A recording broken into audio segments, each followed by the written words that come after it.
Chosen one, take a moment to notice the pressure in your chest right now. That restlessness that woke you up and won't let you settle. Listen to me. That is not anxiety. That is the thunder lag. Think of a storm. You see the lightning strike first, but silence follows for a few seconds before the thunder shakes the ground.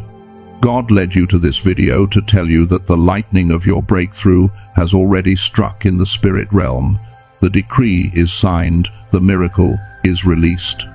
What you are living through in these specific hours is just that brief moment of silence before the thunder of His blessing arrives to shake your physical reality.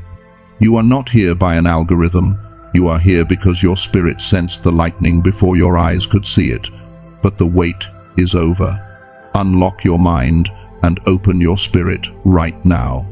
We are about to prepare the ground for the impact that is coming.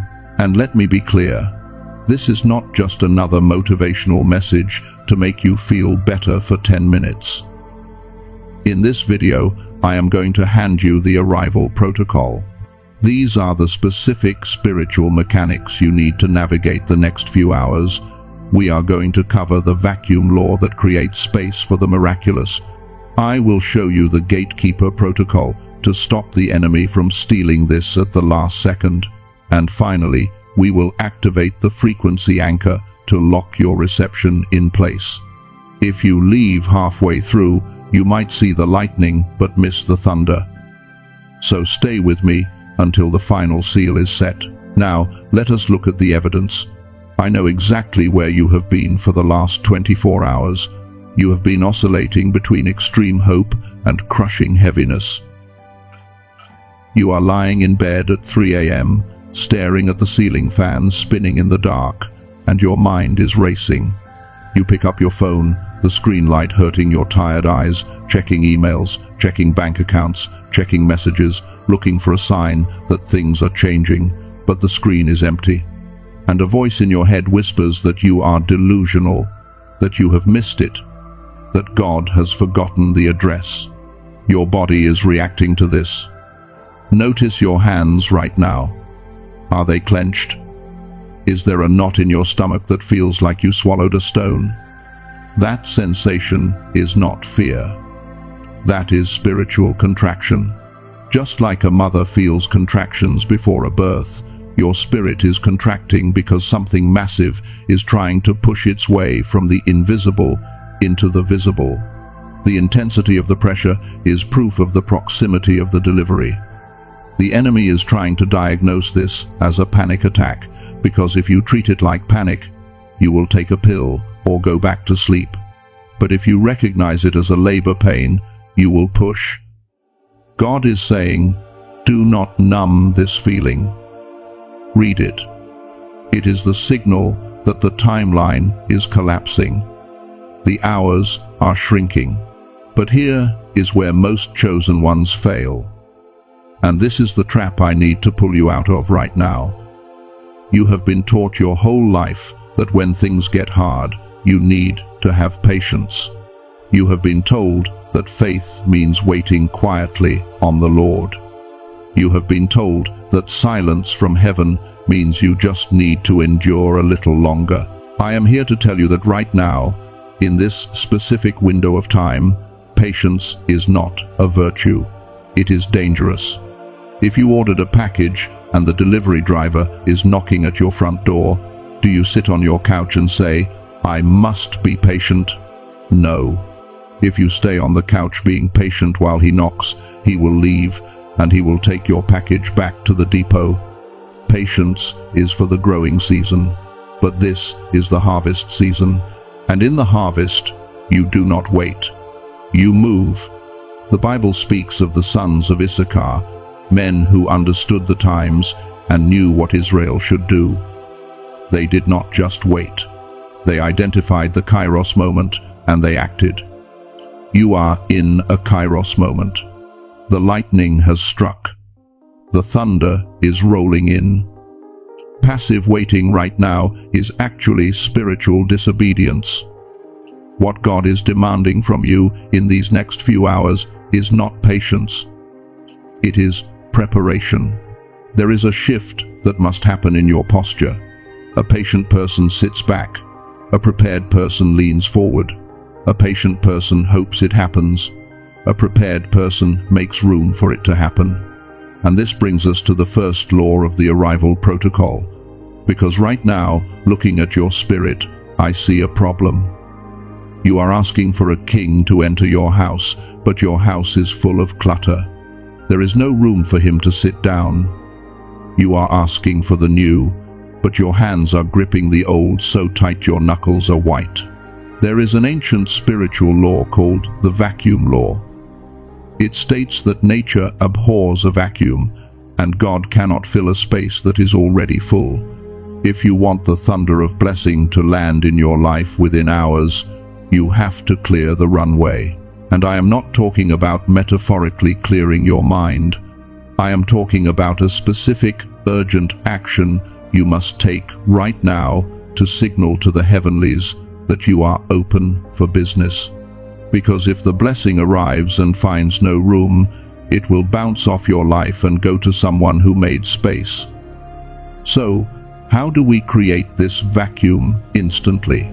You create it by applying the vacuum law. This is the first and most critical framework of the arrival protocol. The principle is simple yet terrifying. You cannot receive what you do not have room for. If your hands are full of yesterday, they cannot catch tomorrow. If your house is full of stagnation, the king cannot enter. You are praying for a supernatural shift within hours, yet your physical and mental environment is signaling to God that you are content with the status quo. Let me take you deeper into the word to prove this. You have heard Malachi chapter 3 verse 1. It says, "And the Lord, whom you seek, will suddenly come to his temple." You love that word suddenly. You are clinging to it right now, but you are reading it in English, and you are missing the instruction hidden in the Hebrew. The Hebrew word for suddenly is pitom. It describes an event that happens instantly, aggressively, and unexpectedly, like a blink of an eye. That is the thunder you are waiting for. But look at the first half of the verse. Before the pitom, before the suddenly, God says, "Behold, I send my messenger, and he will prepare the way before me." Do you see the order? The preparation happens in chronological time, so that the arrival can happen in sudden time. The vacuum must be created before the rush of wind can fill it. You are waiting for the suddenly, but God is waiting for the preparation. He is asking, is the runway clear?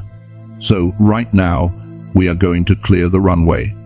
Since you cannot physically move while you are listening to this, we are going to perform the 3-hour vacuum protocol in the spirit first. I want you to use your imagination as a scanner. In your mind's eye, walk through the front door of your house. Look around. Identify one specific area that is cluttered. Maybe it is that pile of papers on the kitchen table.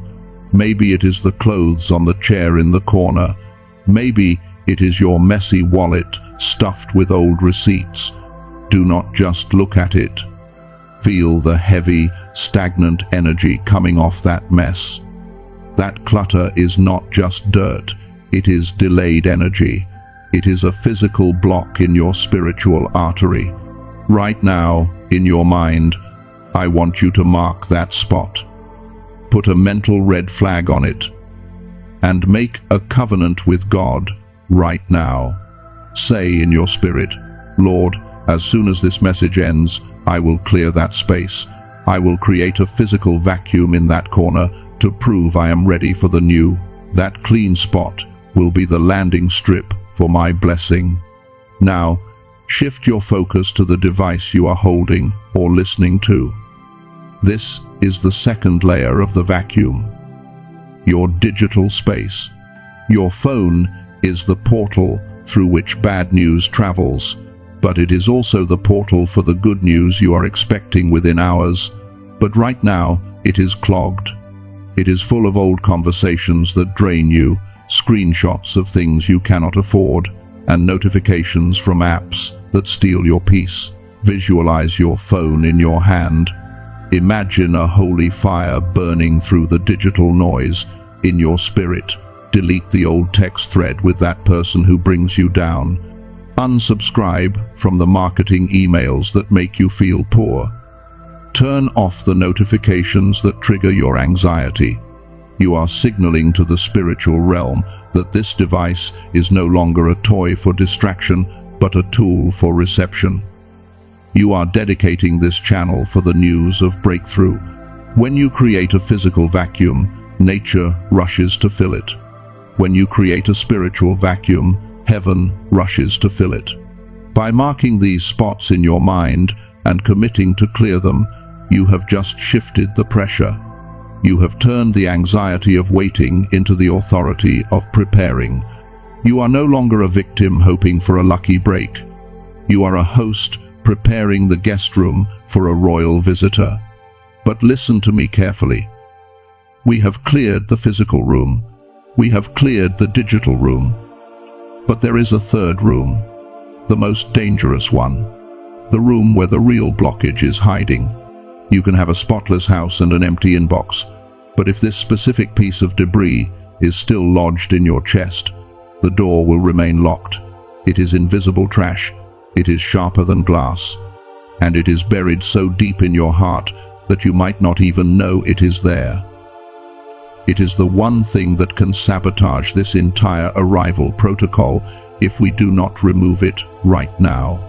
That invisible trash is the trauma of hope. I need to speak to the part of you that is actually terrified that this might be real. There is a voice in the back of your head right now, and I am going to expose it so it loses its power over you. It is whispering, "What if I get my hopes up again and nothing happens? What if I look like a fool? What if I am just the boy who cried wolf, but the wolf is actually a blessing that never comes?" You are afraid to fully commit to the vacuum law because you have been hurt by the word soon before. You have cleared the runway in the past and no plane landed. So now you keep a little bit of clutter, a little bit of doubt, just to protect your heart from the crash of disappointment. I want you to know that God does not judge you for that scar, that tightness in your throat when you try to believe. That is not a lack of faith. That is the bruising from a long battle. But hear me. The reason you have faced delays in the past was not because God was teasing you. It was because your capacity was not yet wide enough to hold the weight of what He is sending. If He had answered you 3 years ago, the blessing would have crushed you. But now, the very fact that you are scared is proof that you understand the magnitude of what is coming. Only someone who knows a tsunami is approaching respects the ocean. Your fear is actually a form of respect for the glory that is about to hit your life.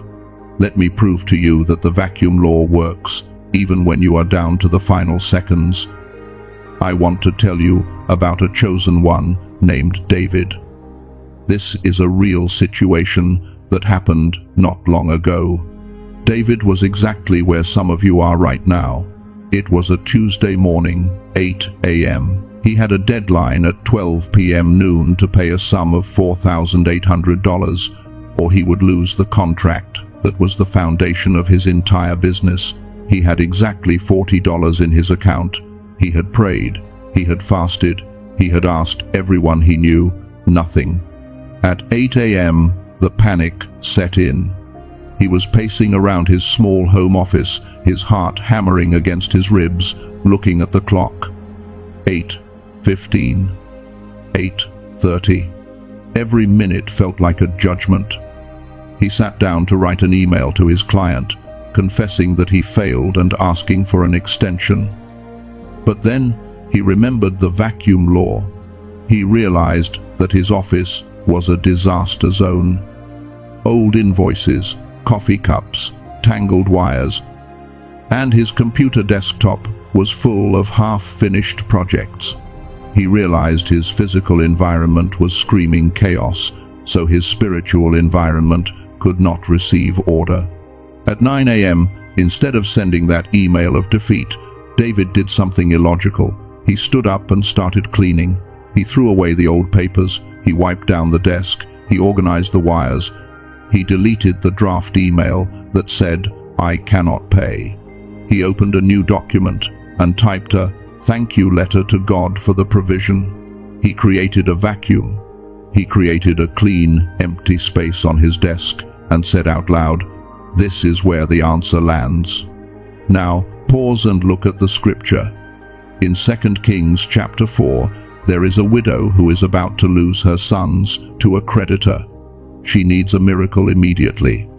Elisha tells her to go borrow empty vessels from her neighbors. "Do not borrow a few," he says, "borrow many." Then she shuts the door and pours her little jar of oil into the vessels. The oil flows and flows. It fills the first jar, the second, the 10th. But then, something happens. The Bible says, when the vessels were full, she said to her son, "Bring me another vessel." And he said to her, "There is not one vessel left." Then the oil stopped. Listen to the unpacking of this. The oil did not run out because God ran out of power. The oil stopped because the widow ran out of empty space. The limitation was not the supply from heaven. The limitation was the vacuum on earth. As long as there was an empty space, the miracle flowed. The moment the space was full, the miracle ceased.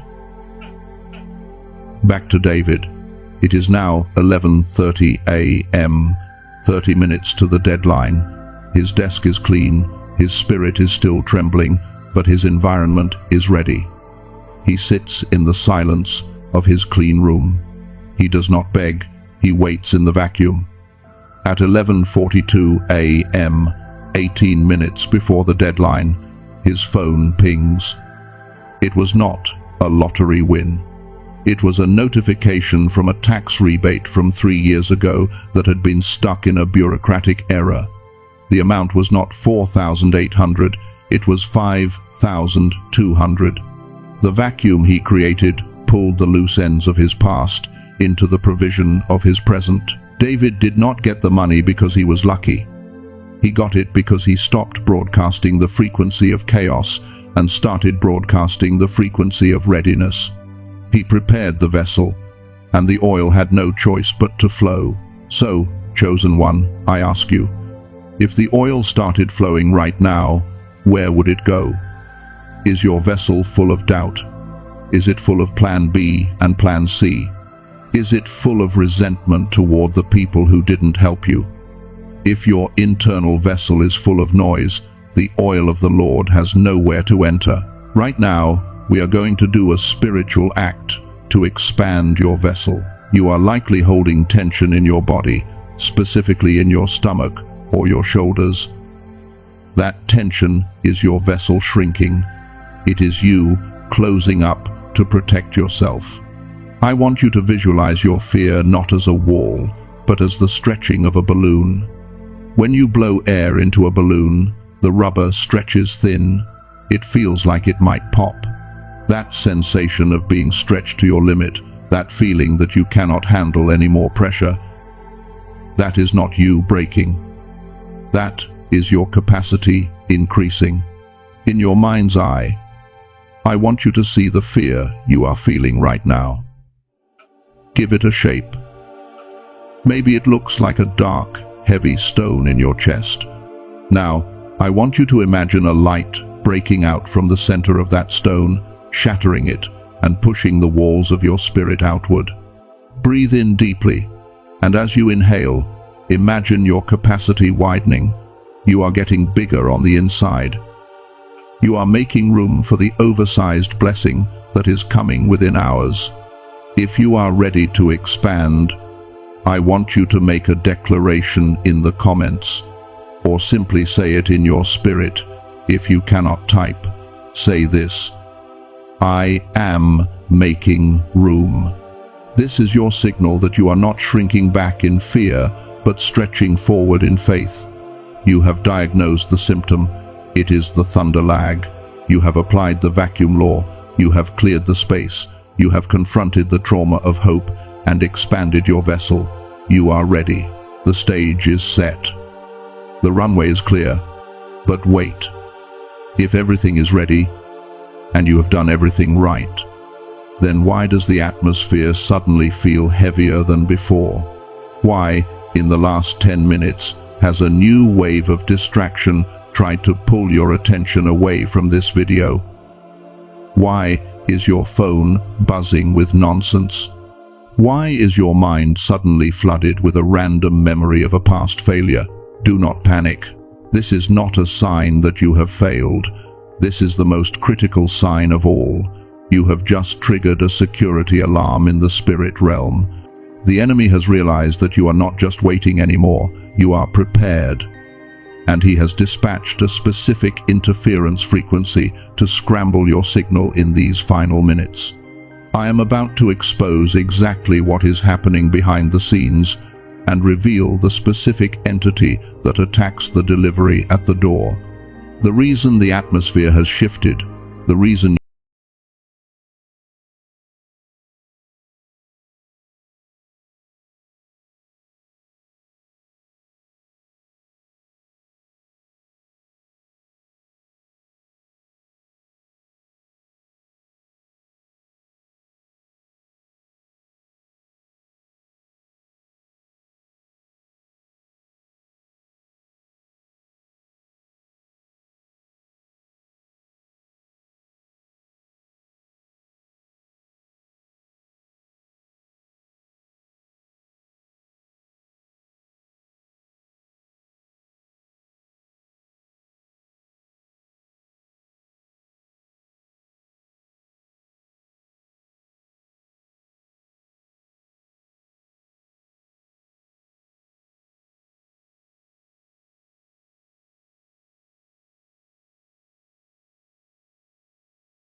not in the dispatch. God released the answer the moment Daniel prayed. The delay was in the delivery.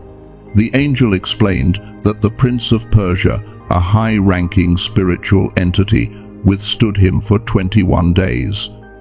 There was a blockade in the second heaven. There was a traffic jam in the spirit realm. The angel was fighting his way through enemy territory to get the scroll to Daniel. So, for 21 days, Daniel was thinking, God is silent.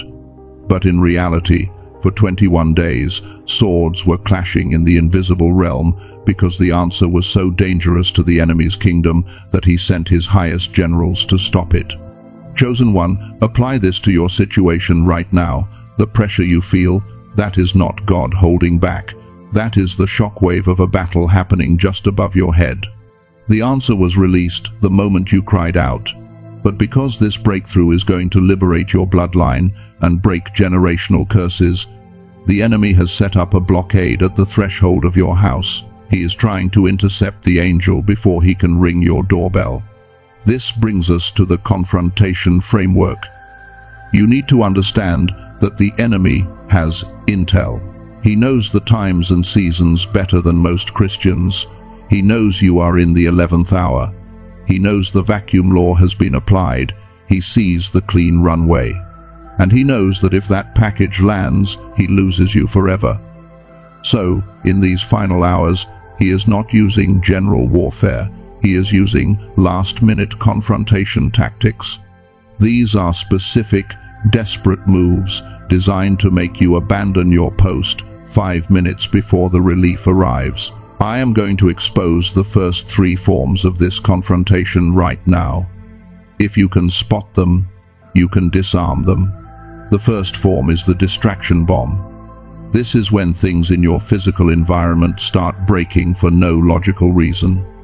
You sit down to pray or to focus on your vision, and suddenly the car won't start. The washing machine floods.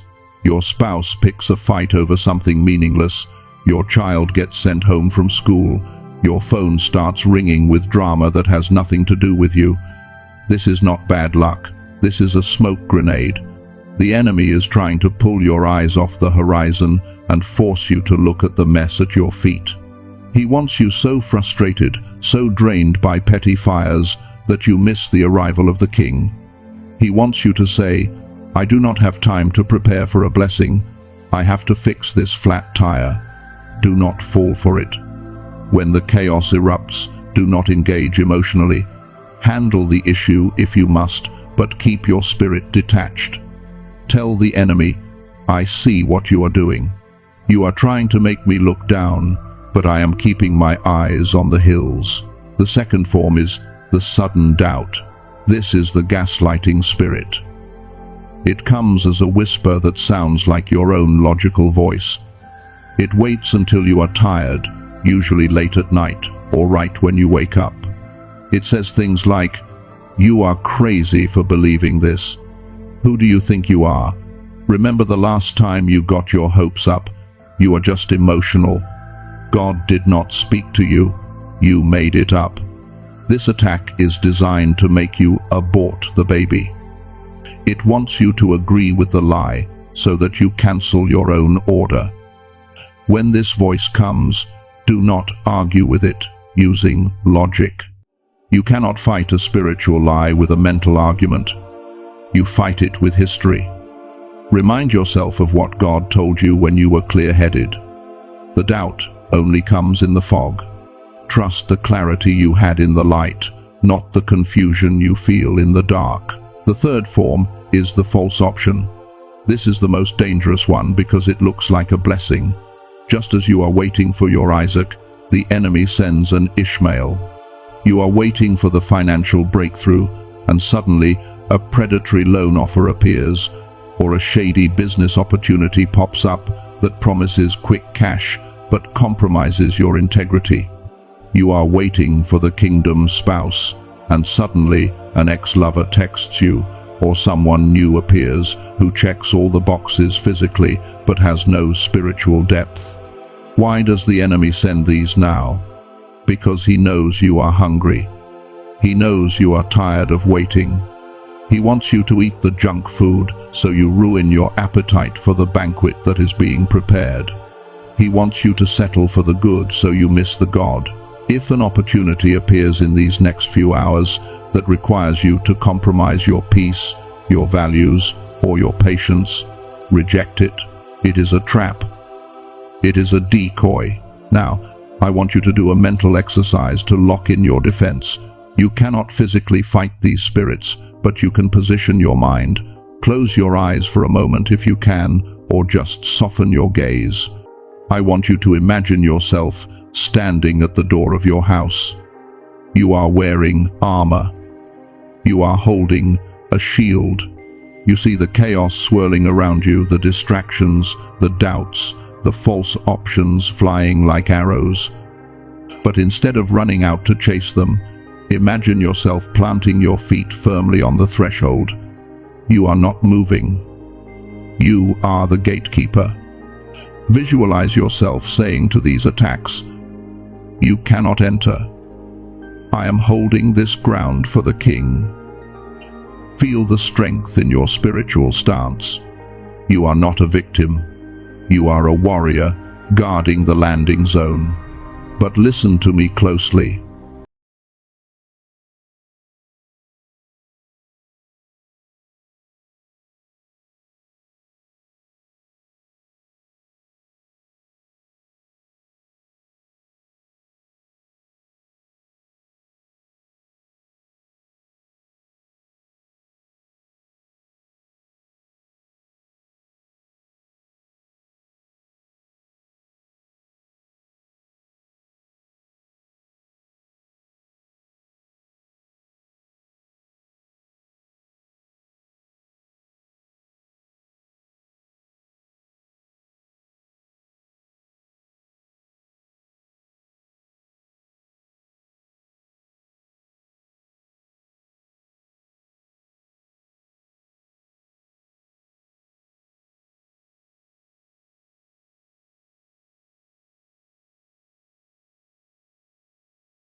In the next hour, a partial breakthrough, a small amount of money, and you will be tempted to stop pressing, thinking the arrival has happened.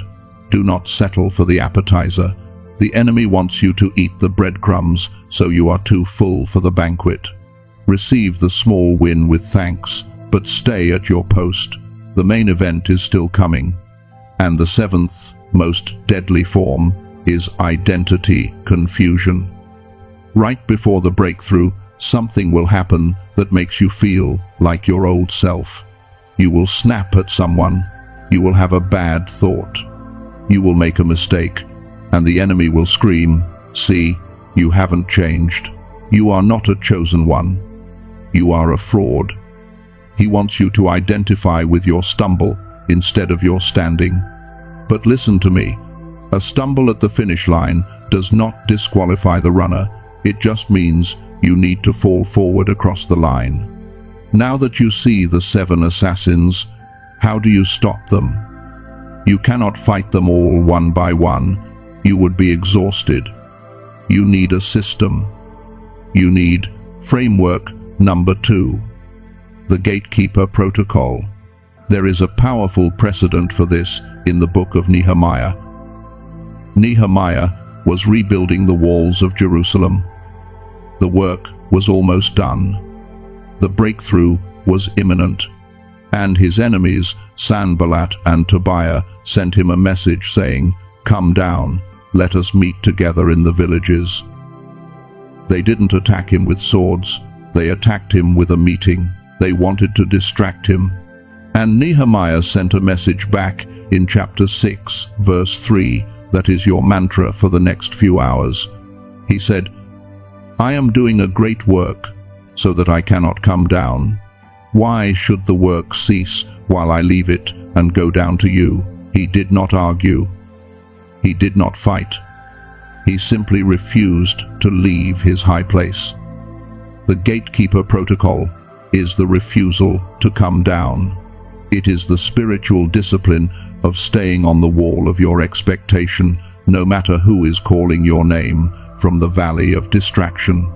This protocol has 2 rules: input control and output control. Input control means you protect your eyes and ears. If a song comes on the radio that makes you sad, change it instantly. If a news headline makes you fearful, scroll past it instantly. You are guarding the atmosphere of your spirit. But the most critical part is output control. And this is where I need you to apply the weapon of silence.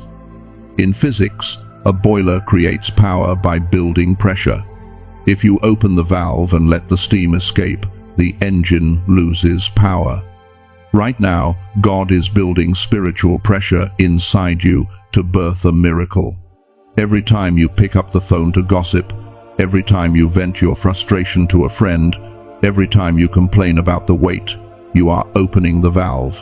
You are leaking the steam. You are killing the momentum of your own miracle. Silence is not just about not talking. It is about containment.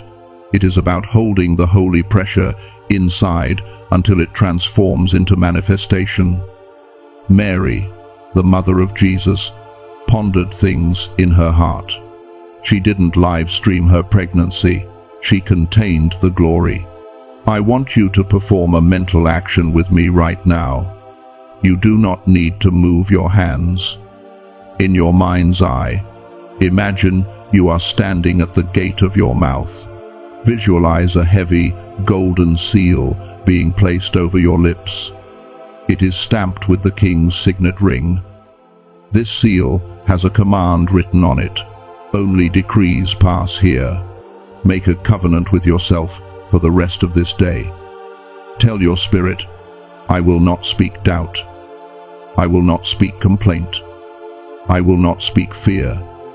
If I cannot speak life, I will hold my peace. I am doing a great work, I am birthing a promise, and I cannot come down to the level of idle chatter. Feel the power of that containment. It might feel uncomfortable,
signet.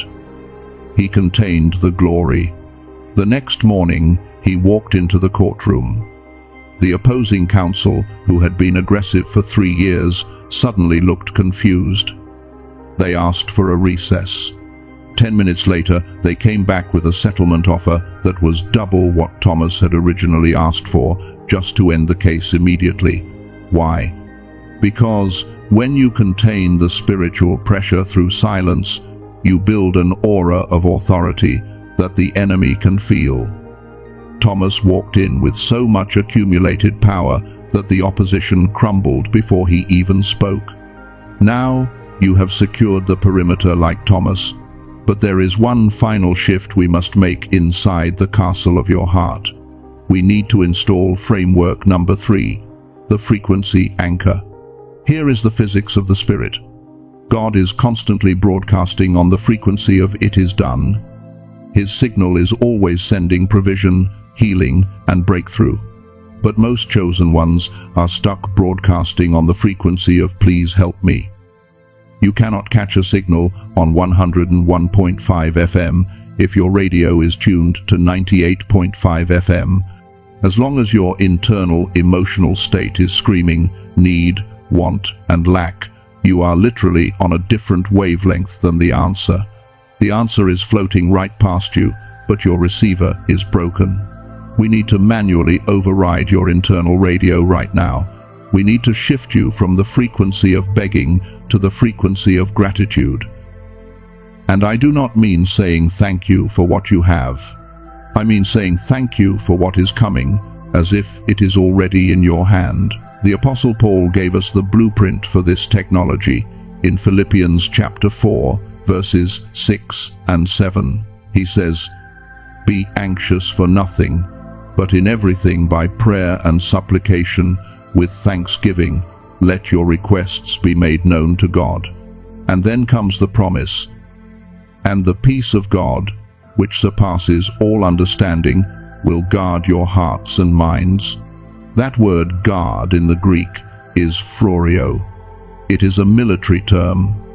It means to mount a garrison. It means to station armed soldiers around a city. Paul is saying that when you mix your request with thanksgiving, when you anchor yourself in gratitude before the manifestation, God sends a military detachment of peace to stand guard around your mind. This peace is not a soft, fluffy feeling. It is a force field that repels the enemy's signals. So, how do we install this anchor right now? We are going to do a somatic shift. You can do this with your eyes open, even if you are driving. I want you to bring your attention to the center of your chest, to the area of your heart. Right now, your heart might be beating a little fast. That is the rhythm of anticipation. I want you to consciously slow down your breathing. Inhale deeply through your nose for a count of 4. Hold it for a second, and exhale slowly through your mouth for a count of 6. Do not force it. Just let the air flow. As you breathe, I want you to imagine that your heart is a radio receiver. With every exhale, imagine you are turning the dial away from the static of fear. You are tuning out the noise of "what if it doesn't happen?" And with every inhale, you are locking onto the clear, strong signal of "it is already done." Feel that shift? That slight drop in your shoulders? That loosening in your jaw? That is your nervous system moving from fight or flight into rest and receive. That is the phrorio, the military peace, taking its post. Now, from this place of calm, I want you to identify the specific thing you are waiting for in these next few hours. Do not ask for it. Instead, in the silence of your heart, say, "Thank you." Say it as if you just opened the package.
The day is almost over.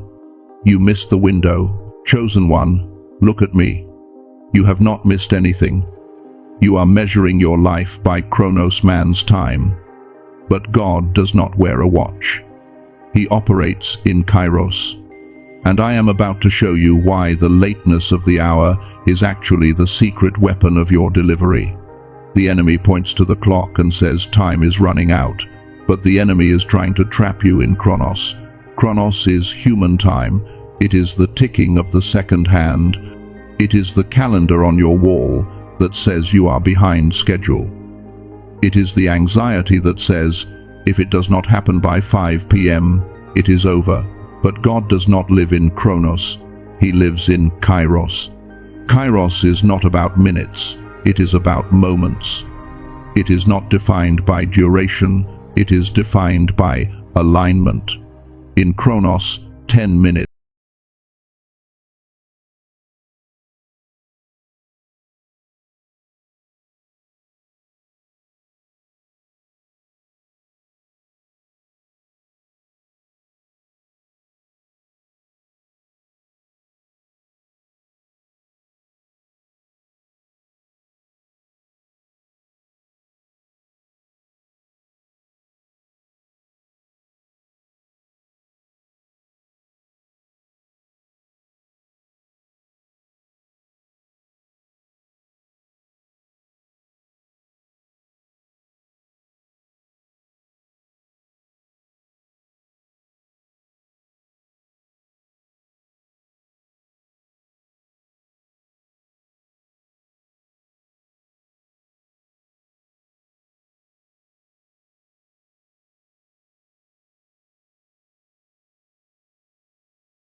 The panic was at its peak.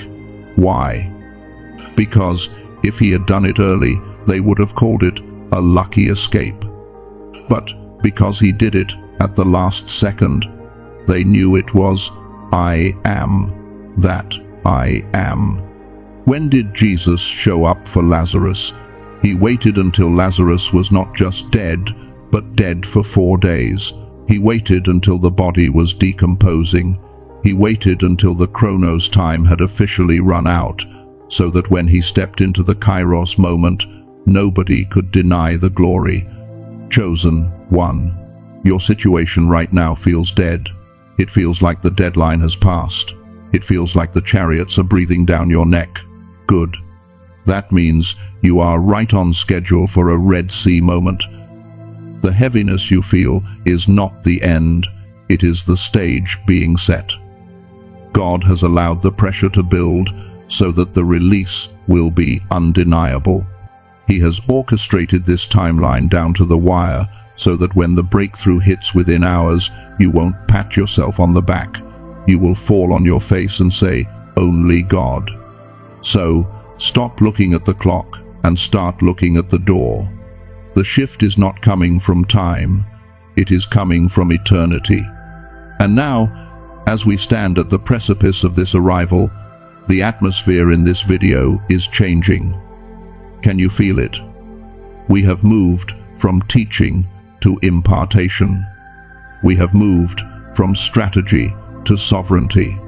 The king is approaching the door. But before he turns the handle, he has one final question for you. He is not asking, "Do you want it?" He knows you want it. He is asking, "Can you carry it?"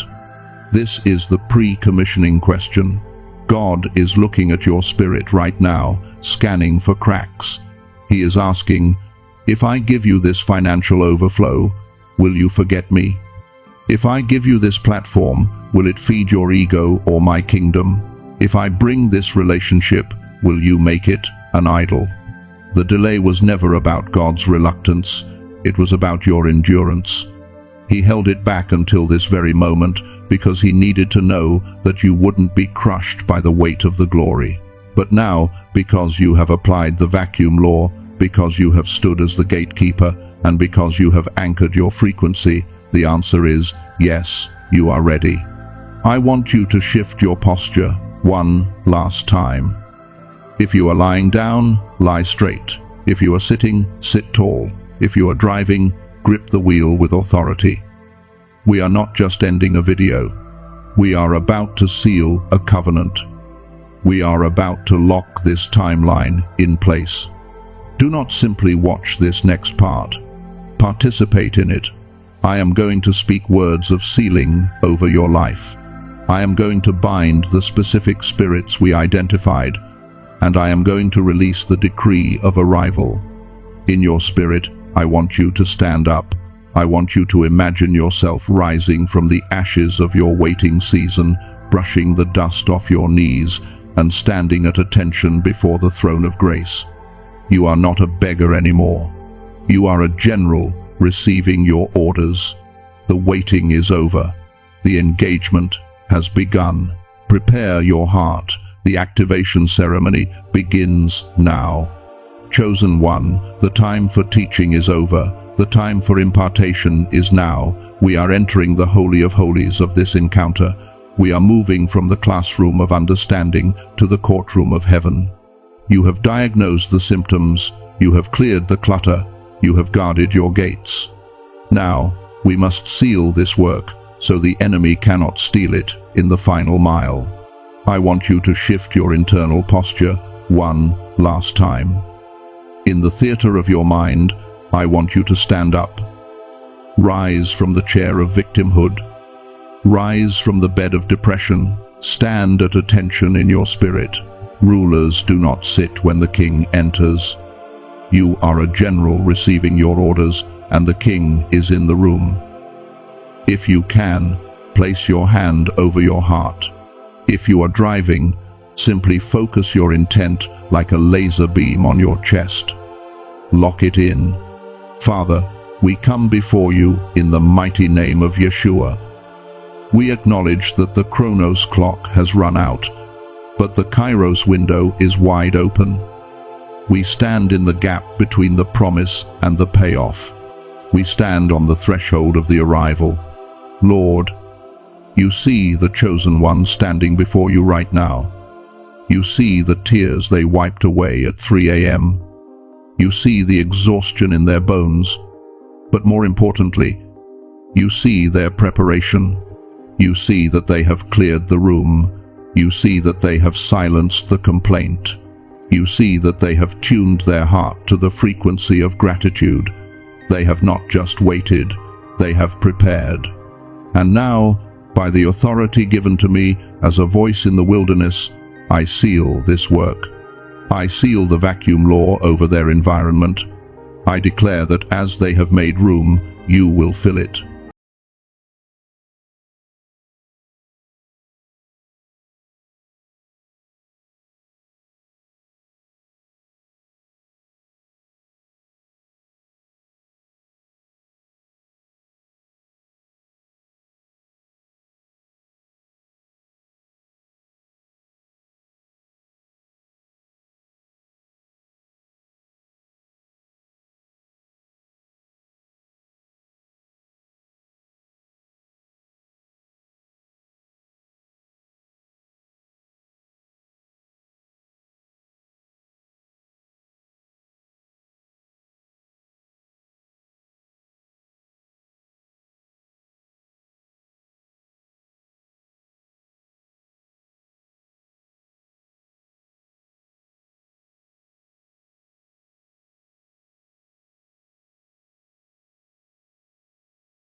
has recorded your answer.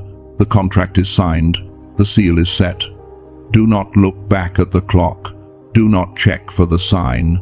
Walk in the certainty that it is already done. The shift has happened.